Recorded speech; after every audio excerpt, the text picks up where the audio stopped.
O evangelho puro e simples. Leva a vida por onde ela passa. A Rio para nós é viver em família. A Rio para mim é exercitar o amor. Viver o verdadeiro evangelho. A Rio para mim é cuidado. Para mim é missão. A Rio para mim é serviço. A Rio para mim é o aconchego para aqueles que precisam de carinho e acolhimento.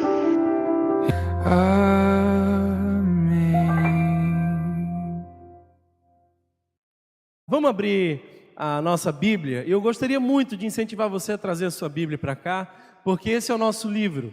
Esse é o livro que nos guia. Aliás, o livro mais vendido desde sempre.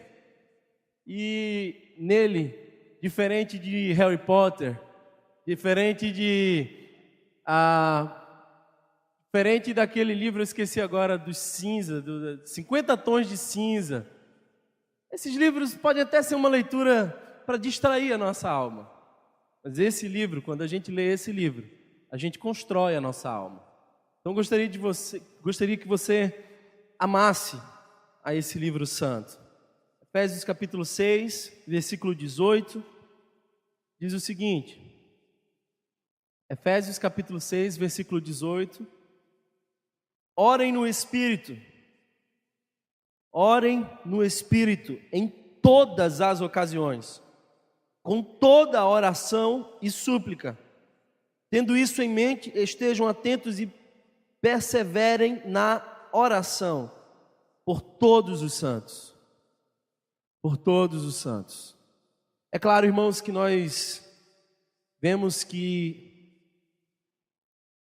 a palavra central desse versículo é oração.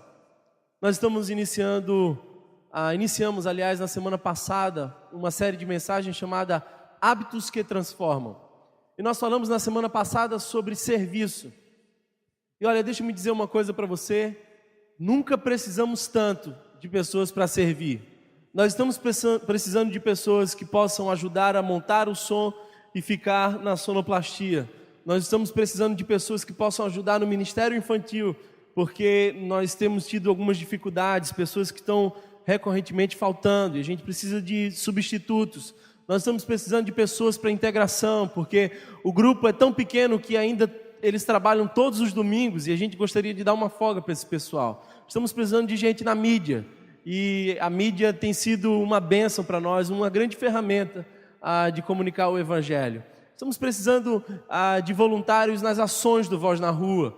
Então nós temos hoje uma ação com adolescentes que estão dentro de um orfanato, e essa é uma ação maravilhosa. Se você quer saber um pouco mais sobre isso, você pode procurar Isabel. Nós estamos indo para Funase, voltamos à nossa querida Funase, e estamos pregando o Evangelho lá. Tivemos uma experiência maravilhosa no domingo passado, e a gente precisa de pessoas que possam servir lá dentro.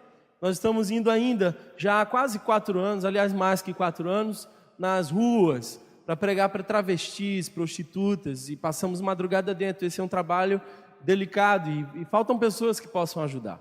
Então, se na semana passada Deus ministrou ao seu coração quanto ao primeiro hábito que transforma, que é o serviço, você pode nos procurar, porque nós estamos precisando de pessoas para servir. Mas o segundo hábito que transforma, e é sobre esse hábito que eu gostaria de falar, é a oração. A oração é muito negligenciada por cada um de nós, a começar de mim, porque nós entendemos que a oração é um ritual que precisa ser feito pelo menos 3 vezes. Então, quando eu acordo, se eu sou um bom cristão, eu dou aquela orada rápida, porque eu estou correndo para o trabalho. Quando eu vou para o almoço, eu vou orar para agradecer a Deus, e tem gente orando até para não engordar enquanto come. Faz parte, essas são as orações meio estranhas, mas faz parte. Inclusive, não funciona, irmãos, eu testei, não funcionou. E tem gente que ora quando vai dormir. E aí é aquela oração do Deus, eu vou começar e tu termina. Entendeu? Então assim, a gente vai perdendo o privilégio de orar. Orar não é um ritual que acontece 3 vezes ao dia. A palavra que nós lemos agora há pouco diz: orem no Espírito em todas as ocasiões. Então é possível orar em todas as ocasiões. Thomas, é possível orar no meu trabalho? Sim, é possível orar no seu trabalho. É possível orar enquanto você pega o ônibus, é possível orar enquanto você toma banho. A oração devia ser muito mais do que um ritual. A oração devia ser um estilo de vida. E nós temos aqui algumas pessoas que estão começando recentemente na fé. E é por isso que nós estamos falando sobre esses hábitos que transformam, para que essas pessoas possam entender o que é oração. Martinho Lutero disse o seguinte, eu achei muito bela essa definição. Ele disse que oração é o suor da alma. Oração é o suor da alma. É muito necessário para a sobrevivência da nossa alma. Uma vez uma pessoa me escreveu perguntando assim, olha, me fala sobre oração. Eu comecei recentemente a seguir a Jesus e ainda não sei sobre oração. E eu achei essa pergunta tão honesta e eu respondi para essa pessoa da seguinte forma: não existe ritual na oração. Não precisa ser necessariamente de joelhos ou nas horas marcadas, ou com início, meio e fim. A oração não precisa de uma liturgia. A oração é quando a alma se comunica com o eterno. Não há regras ou manual que determine um checklist da oração. A espontaneidade, simplicidade e sinceridade de coração é o que garantem o sucesso do diálogo. Aliás, oração é diálogo. Diálogo com totalmente o outro. Cultive o hábito da oração. Não se preocupe em orar um tratado teológico ou algo encantador. Sabe, eu conheço pessoas que quando vão orar começam a escolher aquelas palavras mais difíceis, né? Senhor, me põe um genuflexo diante de tua majestade. E a pessoa se assusta, porque geno o quê, irmão? Está orando pelo quem? Então, nunca ore pensando no que a sua oração vai gerar no coração de alguém. Porque a oração não é para o outro, é para mim, é para o Senhor. Que seja Deus o único endereço de sua oração. Qual de nós sabe orar? Qual de nós sabe orar? Não é por isso que temos o Espírito Santo que nos ajuda diante do Pai. A Bíblia diz que Ele intercede, Ele traduz as nossas súplicas. Não se preocupe com essa formalidade obrigatória e se coloque livremente no confessionário ou no divã de Deus. Sabe, algumas pessoas chegam para mim e perguntam assim: Thomas, estou querendo fazer terapia, mas como é terapia? Eu disse, terapia é a coisa mais simples. É você abrir o seu coração e falar. E a coisa vai fluindo. Eu acho que eu poderia dizer que oração é a terapia onde Deus nos põe no divã dele. Deixa Deus ouvir a tua alma. Isso é oração. Agora deixa-me dizer uma coisa para você. Na oração é melhor ter um coração sem palavras do que palavras sem um coração. Na oração é melhor ter um coração que não consegue dizer nada. Às vezes eu já me coloquei diante de Deus e tudo que eu conseguia fazer era chorar. Mas às vezes eu me coloquei diante de Deus com palavras sem coração. Oração pode ser até um contato com Deus sem palavras, desde que brote do nosso coração, mas nunca palavras desligadas de nosso coração. Eu queria hoje não pregar um sermão, não fazer uma mensagem elaborada, mas eu gostaria de responder a perguntas. E perguntas muito simples. Uma pessoa me encontrou essa semana e disse assim: olha, Thomas, para alguns que estão começando agora, eles já entram no grupo que já está avançado e é como se você entrasse no meio da faculdade. E às vezes as pessoas ficam perdidas com coisas tão simples. E eu acho que o Evangelho é tão simples que a minha proposta hoje é: se você já sabe, você vai ser lembrado disso. Mas se você não sabe, você vai ver como é simples a oração. A primeira pergunta é: por que orar? Por que a gente tem que orar? E deixe-me dizer uma coisa que às vezes nós confundimos em nosso coração. A oração nem sempre é para convencer Deus de algo. Preste bem atenção, muitas vezes a oração não é para influenciar Deus, mas especialmente para mudar a natureza daquele que ora. Isso disse o filósofo e teólogo Søren Kierkegaard. Ou seja, às vezes a gente não ora para Deus mudar de opinião a nosso respeito. Às vezes a gente ora para que a nossa opinião mude em direção a Deus. É na oração que a gente muitas vezes converte a nossa alma. É orando que muitas vezes Deus diz: ei, você está orando pelo quê? Então, que a gente possa desmistificar essa ideia de que a oração é para convencer Deus de alguma coisa. Às vezes, Deus é quem nos quer convencer através da oração. Um texto que eu acho interessantíssimo é Atos capítulo 12. Eu não sei se você já leu esse texto, vou me dar a liberdade de passar por ele muito rapidamente, apenas para descrever para você esse texto. Pedro estava preso, e havia uma sentença muito séria quanto a Pedro, e a morte era iminente.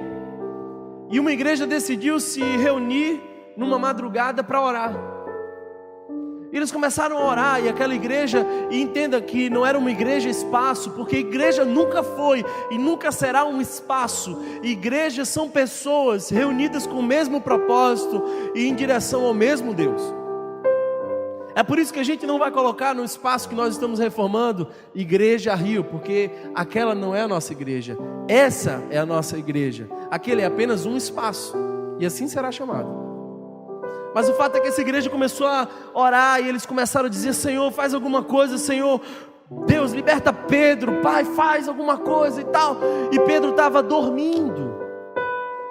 Aí daqui a pouco ele sente uma cutucada no sovaco, e ele abre os olhos assim, meio que remelados ainda. E eu acho interessante porque Pedro está preso em circunstâncias muito sérias, ameaça de morte, mas ele está dando um cochilo. Parece que ele tinha tomado um Rivotril da graça. Aí ele acorda, abre os olhos. Aí era um anjo falando com ele, dizendo: Pedro, levanta, põe a tua capa, está frio lá fora, porque a gente está de saída. E Pedro fica meio perplexo com aquilo, mas vai andando e seguindo o anjo. E o que era mais interessante é que as grades vão se abrindo, as portas vão se abrindo, e a igreja do outro lado orava, e as portas se abriam, e a igreja estava de joelhos clamando ao Senhor poderoso, e Deus estava libertando. Porque é por isso que a gente ora, porque a gente crê que Deus responde a oração.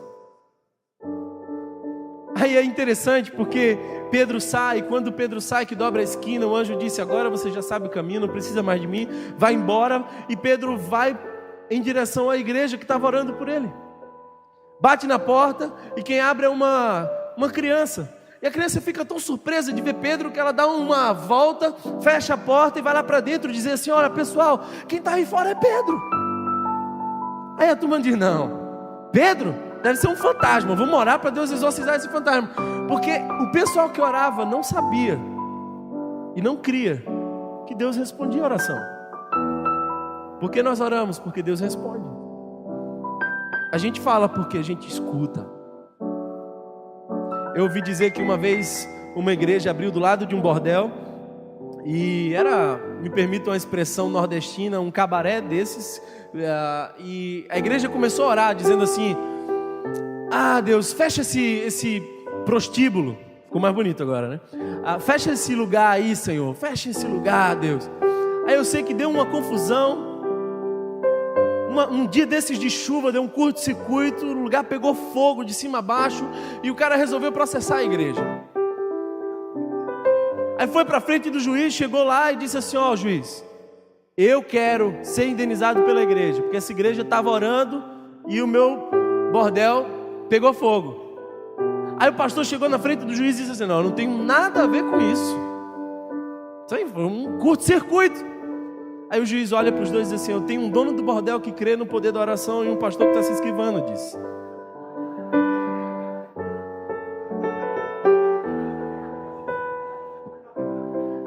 Eu creio no poder da oração. Você crê nesse poder? Aleluia! Tiago capítulo 5, versículo 15 diz o seguinte. Tiago capítulo 5, versículo 15 diz o seguinte: que se há alguém entre vós doente, chame os presbíteros para que façam uma oração. E aí o complemento desse texto é maravilhoso, porque ele diz assim: a oração dos justos pode muito, muito em seus efeitos. Por que a gente ora? Porque a oração é poderosa. A gente crê que Deus se move ao nosso favor quando a gente ora. Deixa-me dizer uma coisa para vocês. Preste bem atenção, porque talvez essa seja uma palavra que Deus trouxe ao seu coração hoje para marcar um novo hábito na sua vida. Quando você fica ansioso, nada acontece. Quando você se põe de joelhos, o milagre vem. Você ouviu isso aqui? Eu quero repetir porque talvez você não gravou aí. Quando você fica ansioso, nada acontece. Mas quando você se põe em oração diante de Deus, o Deus dos milagres vem ao nosso encontro. É por isso que a gente ora. É por isso que a gente ora. E eu quero, no final dessa mensagem, romper os céus junto com essa comunidade em oração. Eu creio que Deus está entre nós. Qual é a importância da oração na sua vida? Essa é uma pergunta que eu quero fazer para cada um de nós. Qual é a importância da oração na sua vida? Olha, tem duas partes do carro que são importantes, mas uma é essencial. Lá atrás, na mala do seu carro, existe um pneu reserva, que nós chamamos aqui de step. E o step é exatamente esse negócio que a gente usa quando deu errado alguma coisa.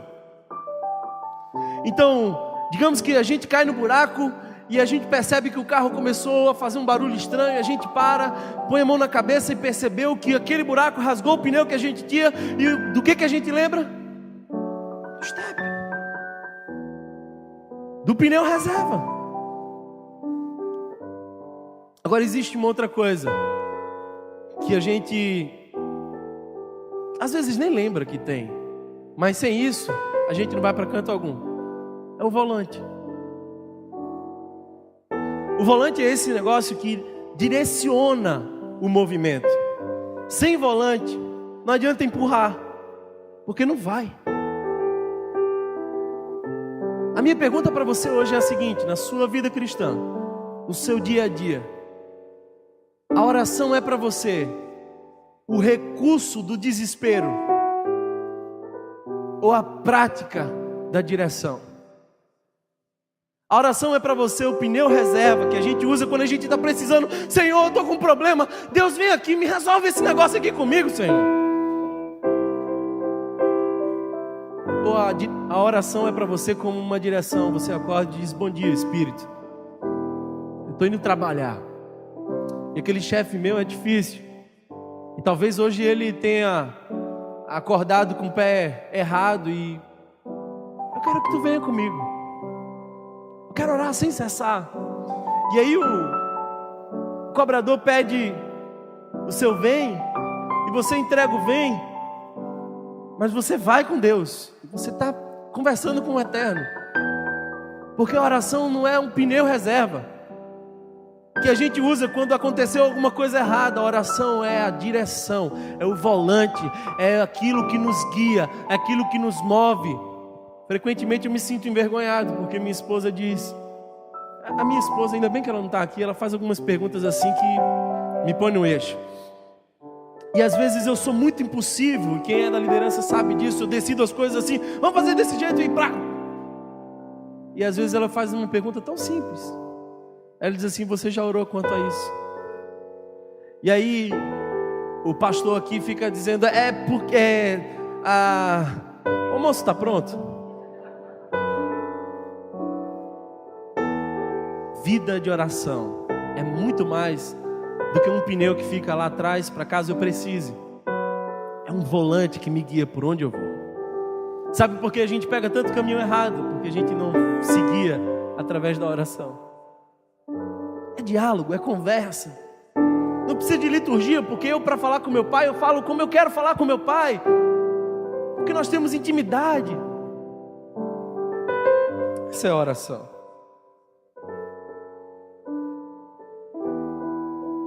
Agora a gente tem um equívoco também muito forte em nós. É que a gente acha que oração tem a ver com sentimento, com arrepio. A gente acha que se não arrepiou, se não sentiu nada, não está na hora de orar. Eu conheço pessoas que sofrem, se angustiam porque elas dizem assim: eu não me sinto perdoada. Mas deixa eu dizer uma coisa para você: a oração não tem nada a ver com sentimento. A oração tem a ver com fé. Fé. Às vezes eu não sinto nada, mas eu sigo em fé. E eu sigo em fé. Eu quero dizer uma coisa para vocês: Às vezes o nosso sentimento atrapalha a nossa fé. Mas a gente segue em fé. Oração não tem a ver com sentimento, tem a ver com fé. Não está ligado à vontade. Eu não estou com vontade de orar. Eu não estou com vontade de orar. Como assim, irmão? Deixa-me dizer uma coisa para você. Você nesse momento está com vontade de respirar? Você já acordou algum dia, levantou da cama e disse assim: eu já não vou respirar mais não. Oração não tem a ver com vontade. Oração tem a ver com necessidade. Você ouviu isso? Sabe por que a gente não ora? Porque nós somos autossuficientes. Nós somos autossuficientes. A nossa suficiência faz com que a gente não entre na presença de Deus. Quão forte você é? Eu digo para você que se você estiver desesperado ou desesperada, a tua força vai triplicar. Imagina você se afogando. E você está percebendo que já o ar já está no limite. Então você vai e luta com todas as forças e grita e põe a mão no alto. Se a pessoa que for te salvar não tiver uma técnica de salvamento, você mata ela junto com você. Porque você está desesperado, você está se agarrando, você está com muita força. Sabe por que a gente não ora? Porque a gente não se percebe se afogando. Mas se a gente entendesse quem nós somos, as nossas limitações, as angústias de nossa alma, a gente se agarrava em Deus e dizia: Deus, eu preciso de você, Senhor. Vem aqui. Quanto tempo faz que você não ora desesperadamente ao Senhor? Se faz muito tempo, é porque faz muito tempo que você se acha suficiente. Quanto mais você reconhece os seus limites, mais você reconhece a grandeza de Deus e a necessidade de orar. Você anda sem tempo para isso?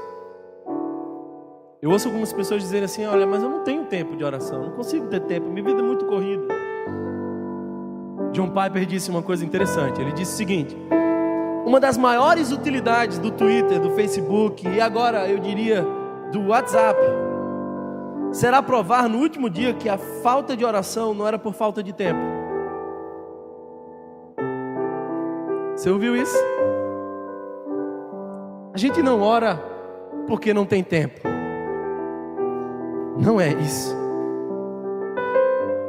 Sabe um texto que eu estava lendo essa semana e me constrangeu a alma? Eu queria que você abrisse a Bíblia comigo em Marcos capítulo 1, versículo 35.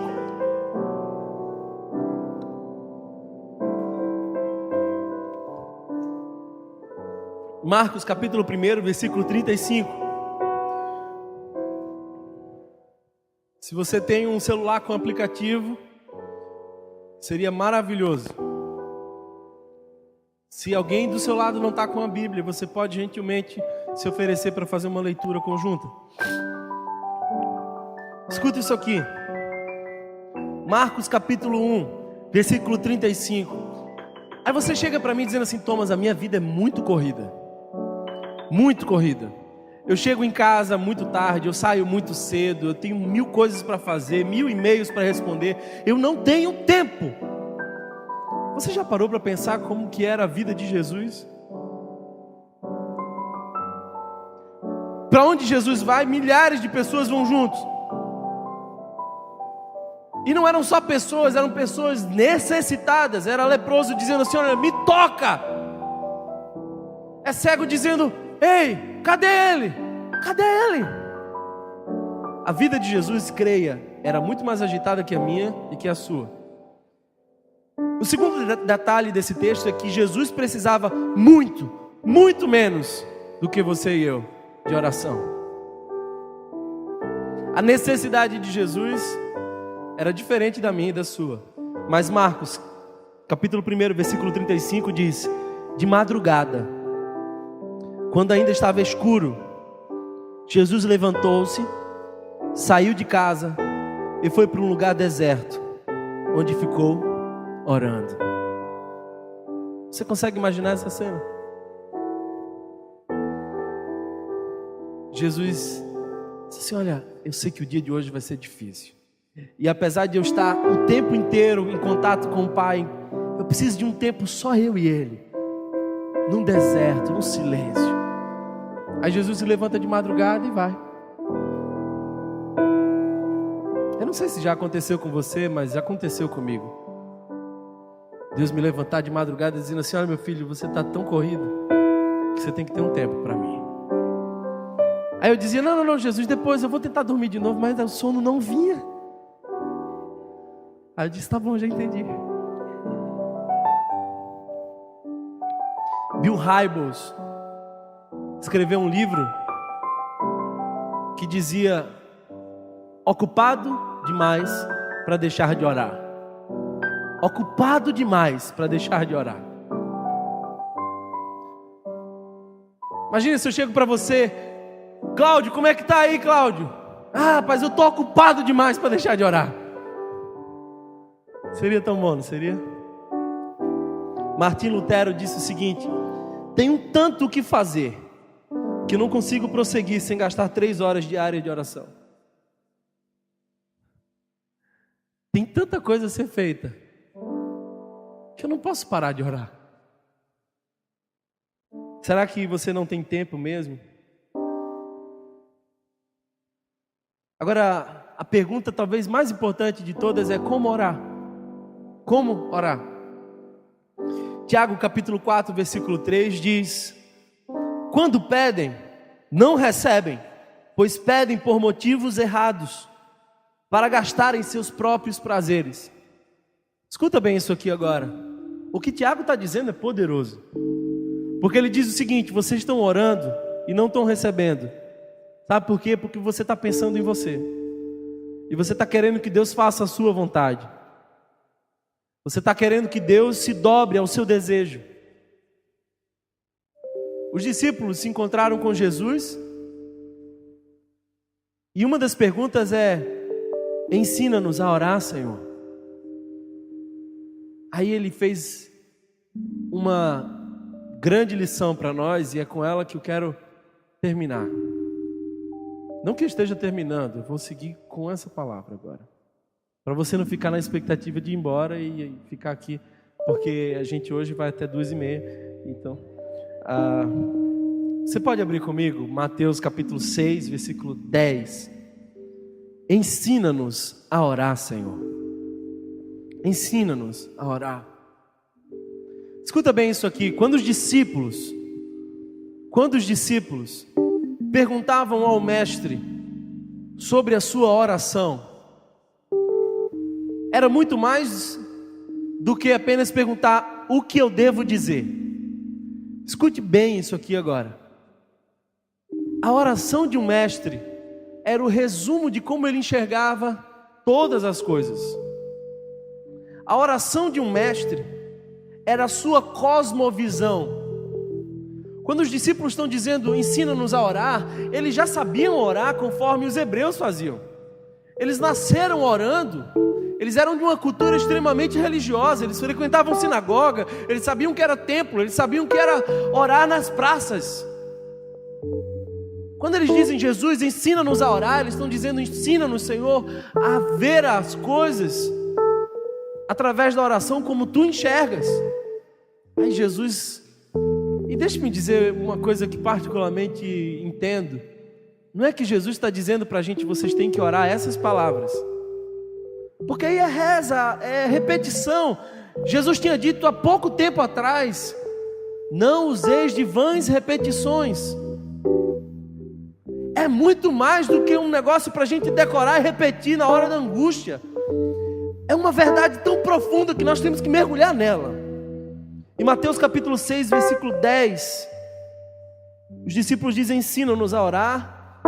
E Jesus começa dizendo assim: Pai nosso que estás nos céus. Pai nosso que estás nos céus. Sabe por quê? Porque quando a gente for orar, a gente precisa entender quem Deus é para nós. A oração começa quando a gente entende quem Deus é para nós. Ele é Pai. Ele é Pai. E o texto segue e diz assim: santificado seja o teu nome, venha o teu reino. Sabe por quê? Porque na oração a gente aprende a adorá-lo e desejá-lo por quem Ele é e não pelo que Ele pode fazer. Santificado seja o teu nome, venha o teu reino. É porque na verdadeira oração que Jesus nos ensinou, a gente não adora a Deus por que Ele pode fazer por nós. Não é uma oração de barganha, não é uma oração de interesse, é uma oração de reconhecer quem Ele é para mim. Ele é santo. Aí Ele diz assim: faça-se a tua vontade, assim na terra como no céu. Na oração que Jesus nos ensinou, nós devemos aprender que a nossa vontade deve ser o cumprimento da vontade de Deus. Eu mencionei agora há pouco Tiago, e Tiago diz: vocês não recebem porque pedem errado, pedem segundo as suas próprias vontades. O que faz Jesus? Jesus diz: seja feito a tua vontade. Na verdadeira oração, não é a nossa vontade que interessa, é a vontade de Deus. A minha vontade é fazer a vontade do Pai. Você já parou para pensar nisso? Que a gente erra, pisa na bola, a gente vacila porque a gente está pensando em fazer a nossa vontade e não a vontade do Pai. E que uma profunda oração hoje é dizer: Deus, eu quero fazer a tua vontade. Seja feita a tua vontade, assim na terra como em mim. E Ele segue dizendo assim: o pão nosso de cada dia dá-nos hoje. Sabe por quê? Porque Jesus estava querendo ensinar para a gente que nós precisamos esperar a provisão de Deus sem ansiedade. Nada é mais belo na caminhada do povo de Israel pelo deserto do que o cuidado de Deus de mandar um maná todo dia. O povo era rebelde, mas não passou fome. O povo questionava, mas comia. Porque Deus é Deus apesar de quem nós somos. A provisão de Deus, um Deus provedor. Agora, não é esse Deus que vai encher os nossos celeiros, é o Deus que nos dá o pão de cada dia. E nos ensina que o pão de cada dia é tudo que a gente precisa. E aí a gente vive sem ansiedade, porque a gente vive no cada dia. Basta o mal de amanhã. O de hoje eu quero o pão, Senhor. E tu vai me dar. E esse pão não é meu, é pão nosso. Então a gente divide o pão. Ah, como é bom saber que Deus é o provedor. Eu não sei se você chegou aqui precisando de uma intervenção do Deus provedor. Mas deixe-me dizer uma coisa. Ele ainda é o mesmo. E nós queremos orar nessa manhã. Dai-nos o pão de cada dia. Jesus segue nos ensinando e diz assim: perdoa-nos as nossas dívidas, assim como nós temos perdoado os nossos devedores. E o que ele nos aponta é de que aqueles que oram segundo Jesus precisam entender que a forma com que Deus nos trata está diretamente relacionada com a qual nós nos tratamos. Escute isso aqui, irmão. Você quer que Deus seja bom com você? Seja bom com o próximo. É estupidez nossa pedir que Deus seja generoso conosco se nós não somos generosos com o próximo. É burrice espiritual. O que Jesus nos ensina é de que a relação Deus, eu, tem a ver também com a minha relação com eu e tu. Ele segue dizendo: e não nos deixe cair em tentação, mas livra-nos do mal. Eu e você vamos precisar reconhecer as nossas fraquezas e viver dependentes de Deus. Na dependência de Deus. Livra-nos do mal, Senhor. Porque eu sou tão pequeno que eu caio em qualquer buraco. Mas livra-me do mal. E E aí uma partezinha final que eu acho tão linda e que nós esquecemos. Jesus termina dizendo: pois teu é o reino, o poder e a glória para sempre. E ele nos mostra de que a soberania de Deus não pode ser questionada. Olhe bem para mim agora. Deus não te deve nada.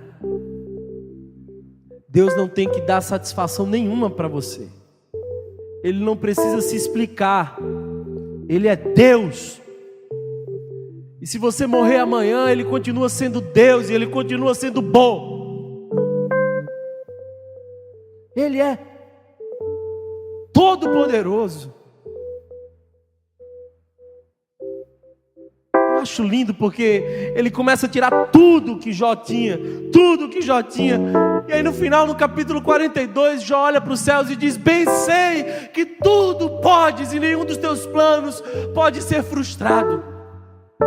Antes eu te conhecia de ouvir falar, mas agora os meus olhos te veem. Jó começou a olhar Deus no meio do caos. Deus não é o seu garçom, Deus é o seu Senhor. Ele é Deus, Ele faz como Ele quer. Ele não me deve satisfação nenhuma. Eu é que sou um pobre, miserável e nu. Teu é o reino, Senhor, o poder e a glória para sempre. Quero concluir dizendo: por quem que a gente ora? Por quem que a gente ora? Sabe, quando eu ando de avião, e você também já passou por essa experiência, a gente ouve aquela aeromoça fazendo o seguinte: senhores passageiros, as saídas de emergência estão dos lados, luzes no corredor central. Ela começa a explicar as coisas. Tem um detalhe muito interessante naquilo ali. Em caso de despressurização, máscaras de oxigênio cairão automaticamente. Eu acho que esse pessoal acha que isso consola a gente. Não, eles vão ficar tranquilos agora, porque as máscaras de oxigênio cairão automaticamente. Meu avião está caindo no mar, mas eu tenho um assento flutuante. Maravilha isso, né? Isso é consolo danado. Mas sabe uma coisa interessante nessa parte? É que ele diz assim: olha, em caso de despressurização, põe a máscara primeiro em você, depois nas crianças, nos idosos, em quem mais você quiser salvar, mas primeiro em você. Primeiro em você. Você entendeu por quem que você deve orar? Primeiro, por você. Porque se você não estiver bem com Deus, você não tem como alimentar ninguém. Uma das grandes ciladas do pastoreio é quando Satanás tenta nos convencer de que nós somos menos importantes como pastores. E o que ele faz é enfraquecer a fonte. Se você tem sido alimentado, alimentada, é porque primeiro Deus precisa alimentar a cada um de nós como líderes. Primeiro em você. E eu digo isso e parece tão óbvio, mas as obviedades precisam ser ditas. Às vezes nós esquecemos de nós mesmos. E Deus está querendo te fazer lembrar disso agora. Em segundo lugar, você precisa orar pela sua família. Se eu estou aqui hoje pregando o evangelho, é por conta da oração daquela irmãzinha pentecostal ali na esquina. A minha mãe me gerou de joelhos. Não é verdade? Pregar com mãe no auditório é assim, ela confirma ou diz: ei, isso aí é mentira. Deixa-me dizer uma coisa para você: não fica reclamando do seu filho, da sua filha. Se a educação dele não está boa, talvez você se equivocou em alguma coisa. Ou talvez Deus queira te usar em oração para aperfeiçoar o trabalho. Ah não, porque meu marido é assim, meu marido é assado. Põe a mão na cabeça do teu marido e começa a dizer: Senhor, o que eu não posso fazer por esse santo,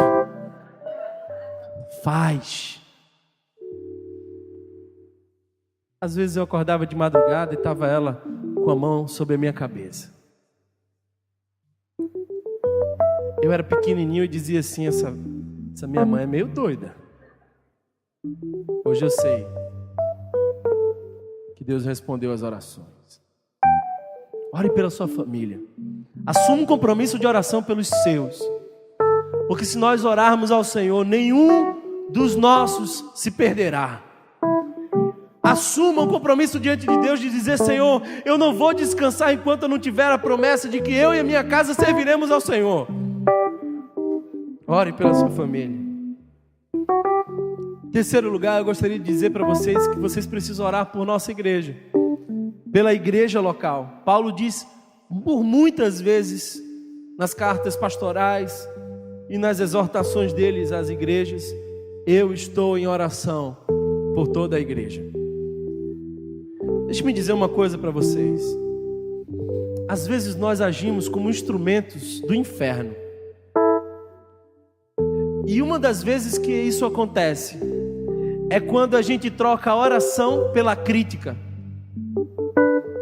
A gente, em vez de orar e dizer: Senhor, ajuda, melhora, transforma, dá direção, em vez de a gente clamar ao Deus da igreja, a gente critica a igreja de Deus. Então abre os olhos de uma vez por todas e se põe de joelho por tua igreja, irmão.